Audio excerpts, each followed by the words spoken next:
அன்பான மக்களே, உங்கள் அனைவருக்கும் பெதஸ்தா சபை மூலியமாக உங்களை வாழ்த்துகிறோம். இந்த நாளில் நம்ம தேசம் இந்திய தேசத்தில் எந்த ஒரு குறையும் கிடையாது. எல்லா வகையிலும் நிலவளம், எல்லா விவசாய வளங்கள், தொழில் வளங்கள் எல்லாம் பெருகி எல்லா நாட்டிலையும் நம்மளுக்கு முதலிடத்தில் இருக்குது. ஆனாலும் கூட மனிதனுக்கு ஒரு சுதந்திரமான வாழ்க்கை, குடியரசு தினம் வருது, சுதந்திர தினம் வருது, எல்லாம் வருது. ஆனால் மக்களுக்கு ஒரு சுதந்திரமான ஒரு ஆசீர்வாதம் இல்லை. ஆவியில் சுதந்திரம் இல்லை, ஆத்மாவில் சுதந்திரம் இல்லை, சரீரத்தில் சுதந்திரம் இல்லை. பலவையான அடிமை கட்டு, ஏதாவது ஒரு வகையில் அடிமை கட்டுகளை தான் நம்ம தேசத்தில் வாழ்ந்து கொண்டிருக்கோம்.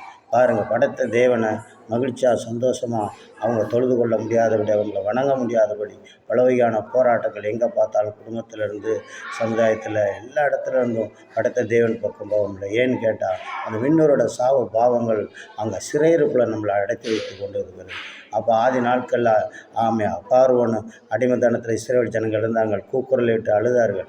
ஆனால் ஆண்டவர் அதை கேட்டு படைத்த தேவன் பிள்ளை அவசப்படுறாங்கன்னு அறிந்து இறங்கி வந்து அற்புதம் செய்து அவங்கள பாலும் தேனும் ஓடுகிற ஆறு நிறந்த இடத்துக்கு கொண்டு மகிழ்ச்சியாக கொண்டு போய் சேர்த்தார். ஆனாலும் கூட முழுமையான அந்த சாவ பின்னணி அந்த விண்ணோரோட காரியங்கள் எல்லாம் தொடர்ந்து வந்தபடியால் முடியலை. ஆனால் ஆண்டவராக இயேசு கிறிஸ்து அப்போ முழு சுதந்திரம் வரும்பொழுது ஆண்டவராக இயேசு கிறிஸ்து தான் நம்மளுக்கு சுதந்திரம், அவர் தான் நம்மளுக்கு ரட்சனை, அவர் தான் நம்மளுக்கு மீட்பு, அவர் தான் பாதுகாப்பு.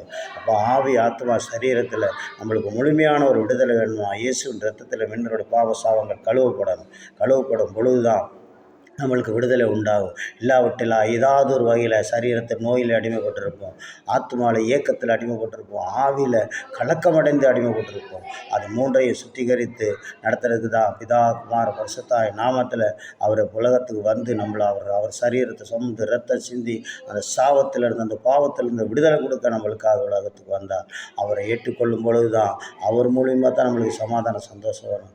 அவர் இல்லாமல் நம்மளுக்கு ஒழிப்பு கிடையாது, அவர் இல்லாமல் ரட்சிப்பு கிடையாது, அவர் இல்லாமல் நம்மளுக்கு விடுதலை கிடையாது. உலகத்தில் சொல்லலாம், உலக சட்டங்கள் உங்களுக்கு குடியரசு தினம் வந்துவிட்டது, குடி உரிமை உங்களுக்கு எல்லாருக்கும் இருக்குது, சுதந்திர தினம் வந்திருக்கு, நீங்கள் சுதந்திரமாக இருக்கலாம் அப்படின்னு சொல்லுவார்கள். ஆனால் யாரும் சுதந்திரமாக பேச முடியல, சுதந்திரமாக தொழில் பண்ண முடியல, சுதந்திரமாக வாழ முடியல, நடக்க முடியல. யாரும் பாதுகாப்பு இல்லாத நிலைமையில் அந்த உலகத்தில் வாழ்ந்துக்கிட்டு இருக்கோம். ஆனால் நம்மளுக்கு உண்மையான விடுதலை பாதுகாப்பு உண்டாகணும்னா அது இயேசு கிறிஸ்து ரத்தம் மாத்திரம் தான். அந்த இரத்தத்தண்டை இந்த சத்தத்தை கேட்குற சகோதர சகோதரிகளை எல்லாம் அந்த இரத்தத்தண்டை வந்து இருதயத்தில் நீங்கள் சொன்னால் போதும், இயேசுவே உங்கள் ரத்தத்தினால் எங்களை கழுவி எங்களை ஆசீர்வதிங்க. நாங்கள் பல வகையான போராட்டத்தில் அடிமைப்பட்டு கிடக்கிறோம். கஞ்சாவுக்கும் மதுபானங்களுக்கும் வேசித்தனத்துக்கும் விபச்சாரத்துங்களுக்கும் பல பாவத்தில் நாங்கள் அடிமையாக இருக்கோம். ஆண்டவர் எங்களுக்கு அதிலேருந்து ஒரு விடுதலை கொடுங்கன்னு சொல்லி அவரை கேட்கும் பொழுது தான் அந்த வேத வசனம் சொல்லுது, குமாரன் விடுதலையாக்கினா அவங்களுக்கு மெய்யான விடுதலைன்னு சொல்லி. இயேசு ராஜா தான் குமாரன், பிதாவுக்கு ஒரே பேரான குமாரன், அவருக்கு தான் அதிகாரம் உண்டு. இந்த உலகத்தில் எல்லா அதிகாரமும் ஒரு குறிப்பிட்ட வட்டத்துக்குள்ளே போய்விடும். ஆனால் முழு அதிகாரம் உலகத்துக்கும் பரலோகத்துக்கும் மோட்சத்துக்கு போகணும்னா அந்த குமாரனோட விடுதலை வேணும். அந்த விடுதலைக்காக காத்திருப்போம். நாங்களும் தொடர்ந்து உங்களுக்காக, உங்கள் தொழில், உங்கள் குடும்பம், பிள்ளைகளுக்காக நாங்கள் வேண்டிக் கொள்கிறோம். நீங்கள் வேண்டிக் கொள்ளுங்கள். உங்களுக்கு முழுமையான விடுதலை இந்த இனியிருக்க நாட்களில் கிடைக்கும். இந்த வருஷம் அந்த வருஷம் மாத்திரம் இல்லை, முழுமையான விடுதலை.